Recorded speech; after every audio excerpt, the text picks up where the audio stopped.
Hi అండి, అందరికీ నమస్కారం. ఇప్పుడు వచ్చేసి మేము లాస్ట్ టైము కాశీ వెళ్ళినప్పుడు కాశీ నుంచి గంగాజలం తీసుకొచ్చాము.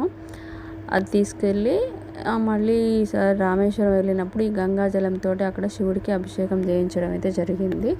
అలాగే రామేశ్వరం నుంచి కూడా మేము అక్కడ నుంచి ఇసుక తీసుకొచ్చాం అనమాట. ఆ ఇసుక తీసుకొచ్చి కాశీలో కలపాలంట. అలాగే మేము రామేశ్వరం నుంచి ఇసుక తీసుకొచ్చాము. మళ్ళీ ఇసుక తీసుకొచ్చి అక్కడ శివలింగం చేసి స్వామివారికి పూజ చేసి ఆ ఇసుకనైతే గంగానది కాశీ గంగానదిలో కలిపితే కాశీ యాత్ర సంపూర్ణం అవుతుందంట. మేము అలాగే చేసామండి. ఓం నమ శివాయ, హర హర మహాదేవ, శంభో శంకర.